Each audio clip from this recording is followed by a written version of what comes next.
आप दुख में फंसे ही इसीलिए हो, काम आपका अटक ही इसीलिए रहा है क्योंकि खड़े हो जाते हो हर दूसरे दिन रोने के लिए कि वो मैं मम्मी जी को नहीं समझा पा रहा। अरे तो जो पड़ोस में रहती हैं वो भी मम्मी जी ही हैं, और जो दूसरे शहर में रहती हैं वो भी मम्मी जी ही हैं। तुमने एक कोई काय मम्मी जी मान रखा है? हम्म। नहीं पर मतलब, नहीं बाकियों को कर लेंगे पर वो मतलब अपनी फैमिली को मैं, तुम उन्हें क्या गीता तक लाओगे?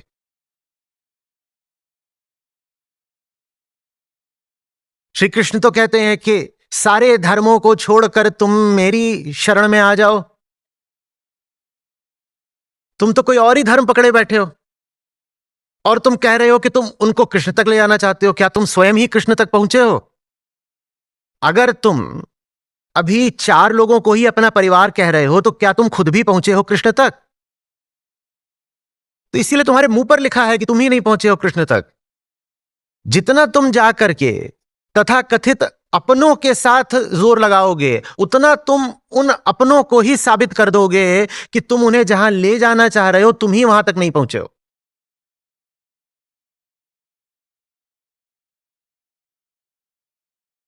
बहुत पहले किसी ने पूछा था तो मैंने उसको ऐसे कहा था, तुम्हारा काम है अपने पड़ोसी को लेकर के आना। तो उसने कहा फिर मेरे पापा को कौन लाएगा?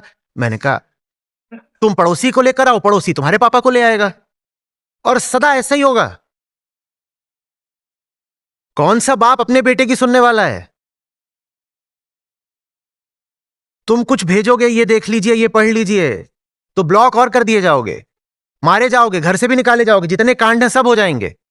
हां, किसी और दूर के आदमी से उनको कभी बात आएगी, लिंक आ जाएगा, तो बात बनेगी। लेकिन तुमने 4 ही लोगों को अपना बना लिया और उन्हीं 4 के साथ माथा फोड़ रहे हो। और 4 के साथ माथा फोड़ना ही ये दर्शाता है कि उन 4 के साथ कभी सफलता मिलने नहीं वाली।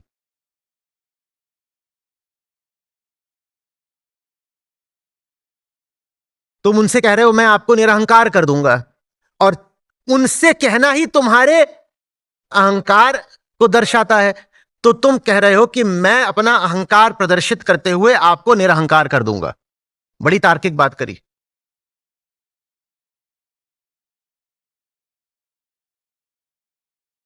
जिसको हम अपना सामान्य चाल चलन कहते हैं, वो कुछ और नहीं है, भीतरी मान्यता तरह तरह के रूप और शब्द लेकर और संबंध लेकर प्रकट हो रही है। इसीलिए इतनी बार आपसे कहता हूं, जिसको आप ऑब्वियस या नॉर्मल या कॉमन सेंसिकल कहते हैं, उससे सावधान रहें।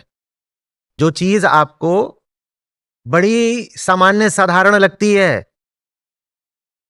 वो आ तो उसी केंद्र से रही है ना पुराने, पर चूंकि वो आपको सब में दिखाई देती है तो ऐसा लगता है जैसे कॉमन है। ये तो बहुत नॉर्मल बात है। नॉर्मल है, ठीक नहीं है। नॉर्मल है,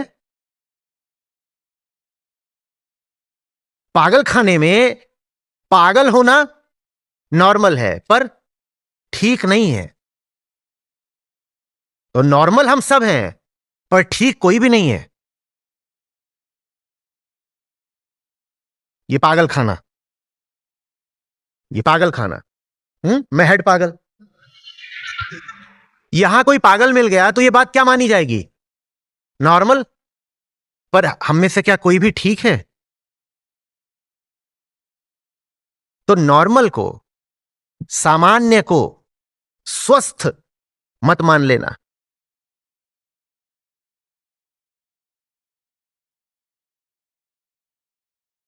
आप वही सब कुछ कर रहे हैं जो आपका पड़ोसी कर रहा है, आपके रिश्तेदार कर रहे हैं, तो इसका मतलब ये कहीं से भी नहीं है कि जो आप जो कर रहे हैं उचित है। हाँ, आपको कोई टोकेगा नहीं।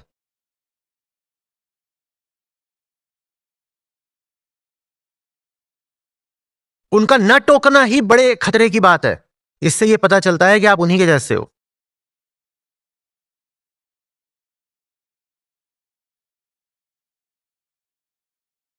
आ रही है कुछ बात समझ में?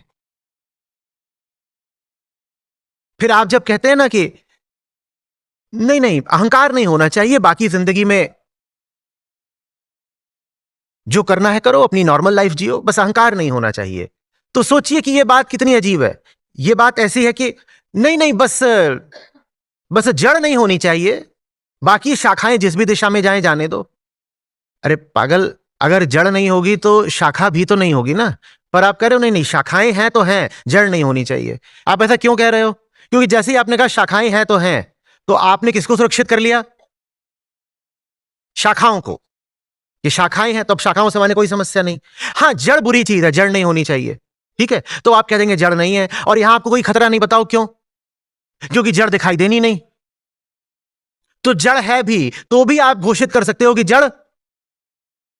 बड़े से बड़ा अहंकारी भी घोषित कर सकता है कि अहंकार। साहब अहंकार कभी नहीं दिखाई देगा, वो अपने आप को प्रदर्शित करता है अपनी पत्तियों से, टहनियों से, शाखाओं से, फल फूल से, इन्हीं से तो करेगा ना। तो यही अगर दिखाई दे रहे हैं तो आशय है कि अहंकार है। कोई घूम रहा है, बिलख रहा है, कलप रहा है साथी की तलाश में, 28 की हो गई, साजन नहीं मिल रहे, तो अहंकार और किसको कहते हैं? अब ये देवी जी जाकर कहीं नहीं नहीं अहंकार तो बिल्कुल नहीं है मुझ में, अहंकार से मैं मुक्त हूं, साजन से युक्त होना चाहती हूं। तो अहंकार और किसको बोलते हैं? तू पागल हुई जा रही है कि कोई संगी मिल जाए। अहंकार और किसको बोलते हैं? अहंकार ही है जो साथी तलाशता है, विशिष्ट साथी। ज्ञानी के लिए कौन साथी हो जाता है? समूचा जगत। तो उससे कोई एक साथी फिर चाहिए ही नहीं होता। वो कहते ही नहीं है कि कोई एक खास मिल जाए जिंदगी में, उसके लिए सब एक बराबर है। या तो कह दो कि सब उसके लिए एक जैसे खास है, या कह दो उसके लिए कोई खास नहीं है। अहंकार वो है जो वही खजूर पे लटका हुआ कहता है कोई एक दो लोग खास होने चाहिए। सब खास है ना? नहीं तो कोई खास नहीं।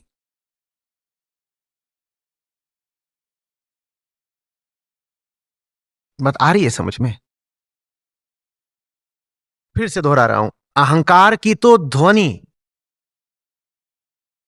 के ही विरुद्ध अब हम अभ्यस्त हो चुके हैं।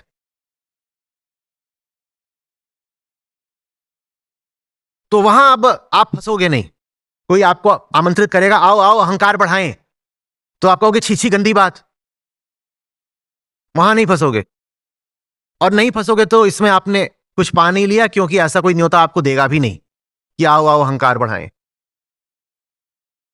पर दूसरे न्योते आपको दिए जाएंगे, आओ आओ अरमान छलकाएं, और आप वहां पहुंच जाओगे। और आप कहोगे अहंकार थोड़ी बढ़ाने आए हैं, अरमान बढ़ाने आए हैं। जिंदगी में प्रोग्रेस तो करनी ही है ना। और कुछ बातें तो पहले रखनी चाहिए, ये सब ज्ञान वगैरह बाद में।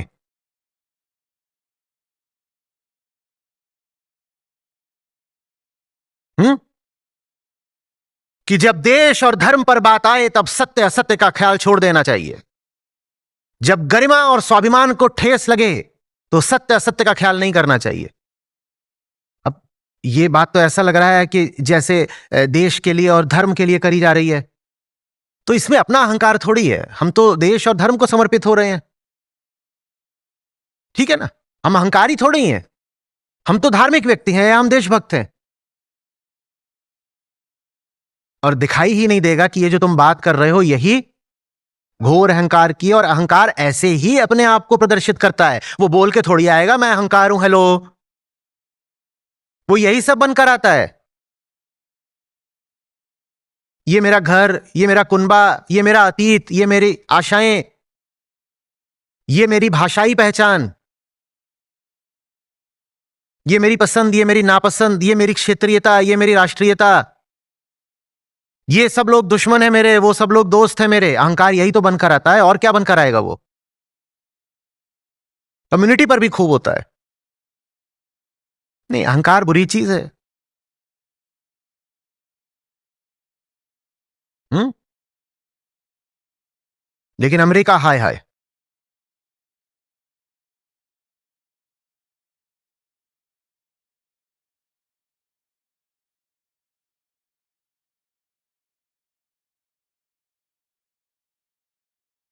क्या हम इनके खिलाफ सतर्क हो पा रहे हैं? क्योंकि अहंकार शब्द तो बस एक सिद्धांत है। देखना तो यह होता है ना कि जीवन जिया कैसे जा रहा है यथार्थ के धरातल पर। आप सिद्धांत के तल पर बहुत सही हो सकते हैं, उससे क्या मिलेगा आपको? कुछ नहीं, कुछ भी नहीं। क्योंकि दुख कोई सिद्धांत नहीं है, दुख तो आपका अनुभव है, दुख तो आपका यथार्थ है।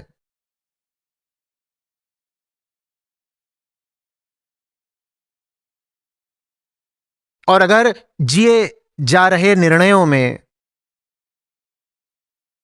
चुनावों में, तय की जा रही दिशाओं में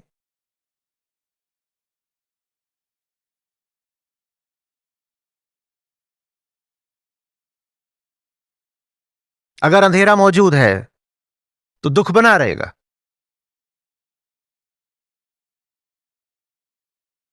न शब्द रटकर लाभ होना है, न सिद्धांत रटकर लाभ होना है, न श्लोक रटकर लाभ होना है।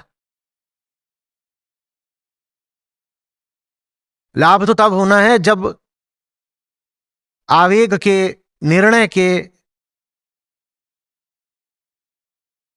क्षण में तत्काल दिख जाए कि यह चीज क्या है, ये मैंने क्या बोल दिया, ये मैं क्या लिख रहा हूं, ये मैं क्या उठा रहा हूं, ये मैं क्या चुन रहा हूं, ये मैं क्या खा रहा हूं, ये मैं किधर को जा रहा हूं। आप गणित पढ़ते थे, फॉर्मूला रट लेना तो आसान था, पर नंबर उसके आते थे जो तरह तरह की स्थितियों में उस फॉर्मूले को उसी समय अप्लाई कर पाता था, लागू कर पाता था। ये जो आपको फॉर्मूला मिल रहा है उसको आप लागू भी कर रहे हैं या बस फॉर्मूला ही चाटे जा रहे हैं?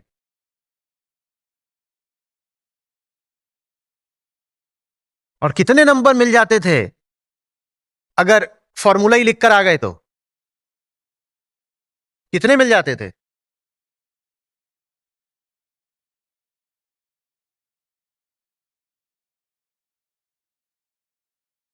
और कठिन से कठिन सवाल भी हल किससे होता था? उसी फॉर्मूले से। फिर उसे कठिन क्यों माना जाता था? जब कठिन से कठिन सवाल भी हल उसी फॉर्मूले से होता था तो कोई सवाल आसान और कोई सवाल कठिन क्यों माना जाता था? कठिन सवाल वो होता था जहां देख पाना मुश्किल होता था कि फॉर्मूला लगेगा कैसे। तो आपकी होशियारी फॉर्मूला जानने में नहीं है, फॉर्मूला तो सर्वविदित है और किसी और ने बता रखा है आपको। होशियारी यह है कि अपनी जिंदगी की लगातार बदलती अप्रत्याशित स्थितियों में भी आप देख पाएं कि फॉर्मूला कैसे लगेगा। एक बार आपने पहचान लिया कि ये एक्स है, ये वाई है, ये जेड है, फिर तो एक्स वाई जेड का फॉर्मूला लगाते ही हल। वो पहचानना ही मुश्किल होता है ना कि अरे यही तो है अहंकार। एक बार पहचान लिया तो उसके बाद तो वो महावाक्य लगेंगे, काम हो जाएगा। पहचाना नहीं जाता, पहचाना नहीं जाता।